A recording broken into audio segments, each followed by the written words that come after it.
Who are you? It's one of my favorite clubs. 876. You know the only difference is length and the number they stamp on the bottom, right?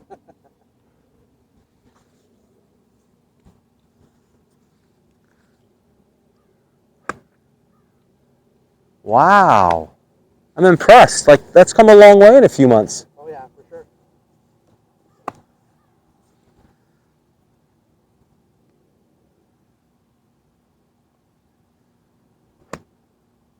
How often are you practicing? In between when I meet you, maybe hit the range once. One time? Yeah. And I played around in between here and last one, didn't hit the range though. So your amount of time in schools is way bigger than the amount of time you've... What the hell? It's like 1-to-1, basically, 50-50. Yeah, I'd say so too. Yeah. I got kids, man. I don't have a lot of time, you know. I spend all my time with you. I'm trying to... spend more time with you than I do with my wife. Oh, man. I hope it's a very different. Well, okay, like I'm just trying to figure out like what it is that...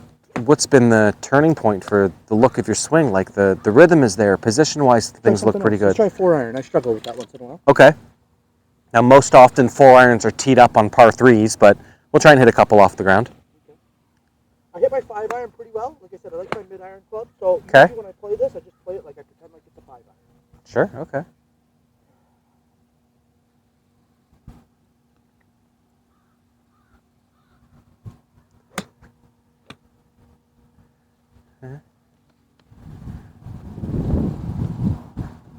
And how far do you plan on this ball going?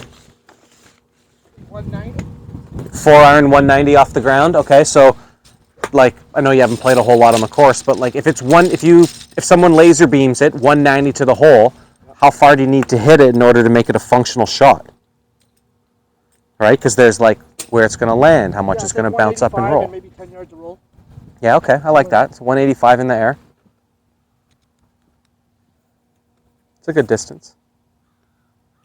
It's not much more than my 5-iron, to be honest. Okay. I hit my 5-iron well.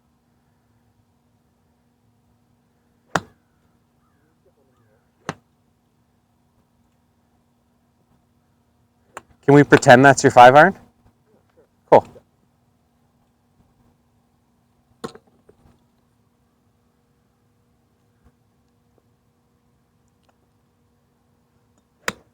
Huh.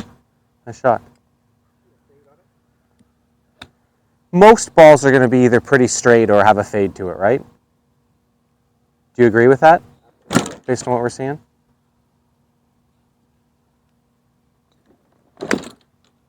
Nice.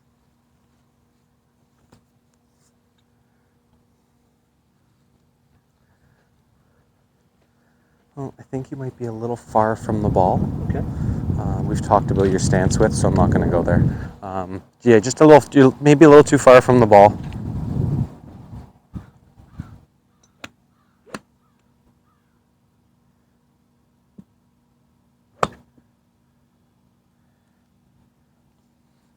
Here, tee this one up like it's a par 3. We got 200 to the hole, and this is your club.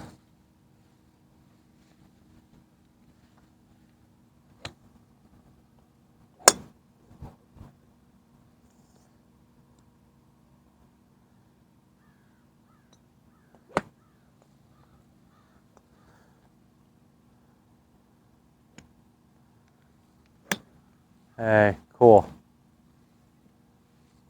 I'm a little bit better off the tee, I would say. Yeah. I mean, who isn't, right? That's exactly right. And this is why it's important to use a tee on a par 3 when you have a chance to. I'm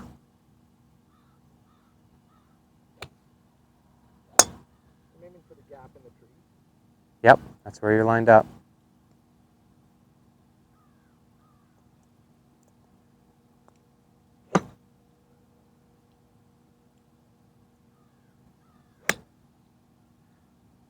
Wow, I'm impressed.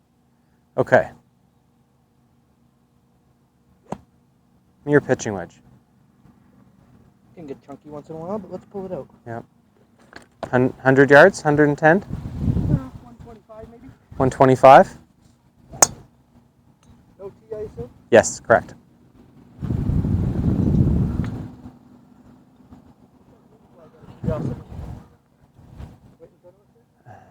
maybe 120. Touch more.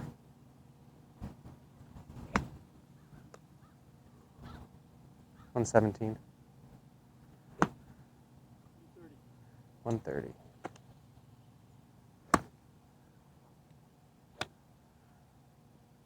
So that was rushed. Right, hit that a little heavy. That whole thing just looked rushed. Yeah.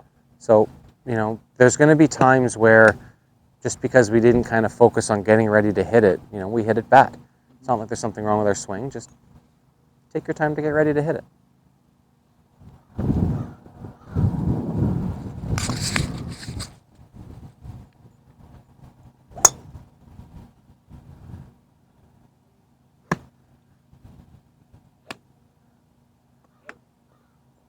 Okay, so the first recommendation I have for you is go play more golf. Like, wow. That's like a doctor telling a patient, rest. Yeah. You don't Yeah. play more golf. That's good advice. Like, you're hitting it the same every time. I mean, we can get some distance from it. We can get it farther. I think we can work on the accuracy a little bit here and there too. We can a little bit, but like that's a lifelong journey of it. That's something you're always doing. You're always trying to hit it a little bit higher, a little bit lower, which therefore makes it go a little bit less of a curve this way or that way. Tour players change their whole ball flight like every 3 months. Oh, I'm getting ready for Augusta. I got to hit it high with more spin, so maybe I'll change my shafts or whatever. And they start working on different ball flights, right? Like it's there's always something we can do to change how we get the ball close to the hole for where we're playing. Here in Toronto, it's going to be the same thing every time. We don't have to go down the road of different shafts to get 10 more feet of launch to stop it on the third at Augusta, right? So I think that for what you're doing, we can increase your speed, but you need to start to understand the differences between when the ball's above your feet and below your feet, or when you're hitting out of rough instead of fairway, or when like you've chipped out from the woods and now you have a pitching wedge and you have to hit it close to the hole because you got to make a 4. Like those little types of scenarios are what you learn out on the course because it's not a flat, perfect scenario here. That's my biggest recommendation for you right now. Practicing the ball flight and feedback from what you think you're trying to hit it versus how far it actually goes to your feel. That type of scenario is a great way to practice right now. But I don't think that you need any like put the club here practice, mechanical practice. Every now and then your system gets a little bit quick and fast, right? The first guy in your assembly line just has too much coffee and things get rushed right off the bat. Chill out a little bit on that first little bit, but start to feel like your practice session today is as though that there's nothing you can improve in your swing. For sure. You can change the speed of it like a dial, right? Right now I think you're swinging at about 7 out of 10 of your ability. And I'd love to see you practice a few shots going 8 out of 10 on it, right? I think if you went 10 out of 10, you might miss the ball. It might, bring you down a little bit. But with the driver, definitely tee it up and show me some 10 out of 10s today. As fast and as far as you can possibly hit it. And if you hit 10 balls that are into the trees and 1 ball that goes 30 yards farther than you've ever hit it in your life, which one are you going to remember? Yeah, exactly. Right? All it takes is one shot. I don't remember any of the balls I hit on the road when I tried to learn how to hit the ball far. Yeah. But I remember every ball that bounced off the back maintenance building at the back of my range where I grew up in Ottawa, because that was the goal. Yeah. Bounce one off the maintenance building before you leave. Yeah.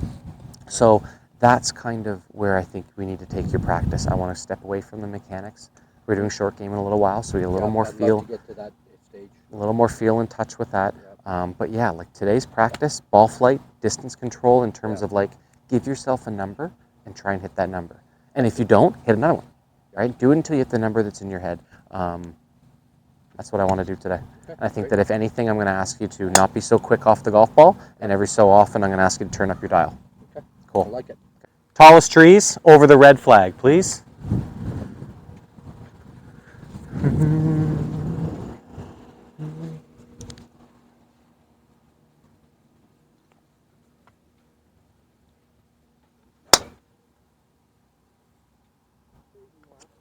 I'd give it an A. Good job.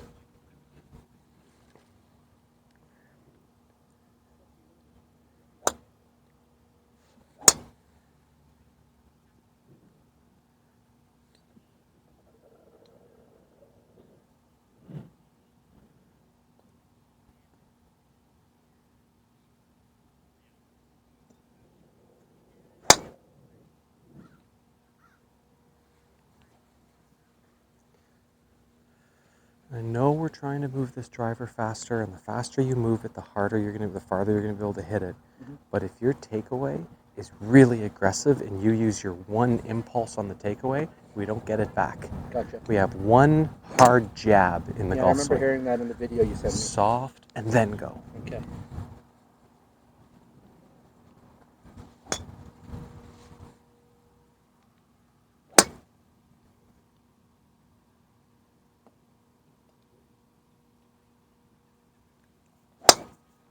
Ooh.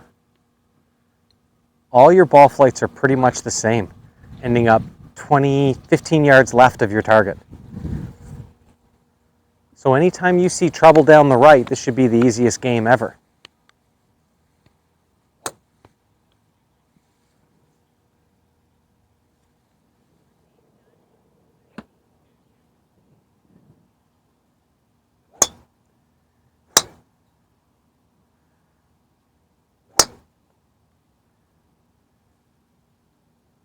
What do I need to do to straighten it out a bit?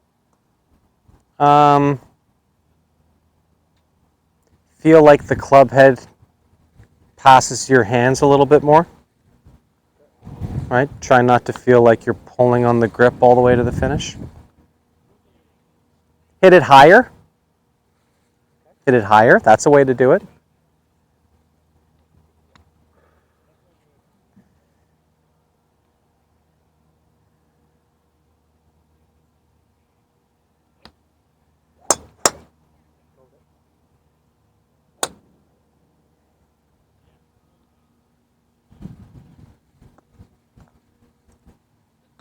We have to find a way to hold onto the club that keeps your wrists a little more floppy. Okay. Your wrists are too locked out.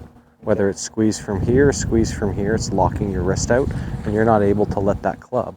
Yeah, so in your setup, wiggle like back and forth a lot that way. Keep your wrist soft because you need a whole lot more of this through impact. Gotcha.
Funny, I get in these like little phases.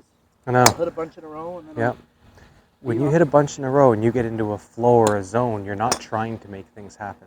The last couple swings, you've tried really hard to make the arms and club go back, and it's just been tense and jerky. So take all the tension out of your arms, turn back and through, and let it fly.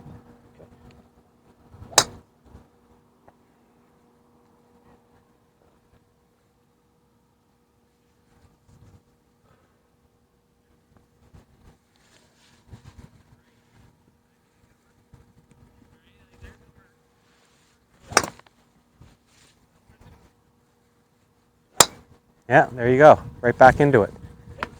The calm and the controlled takeaway, right? Not quick and jerky and rushed.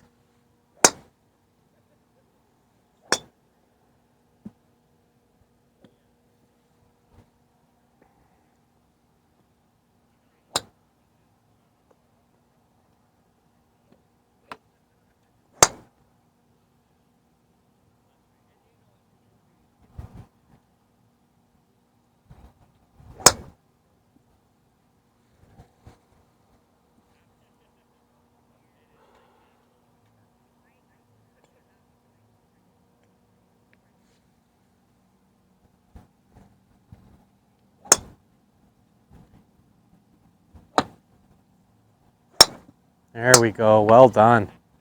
Well done. Best drive yet. Painted your target, top to bottom.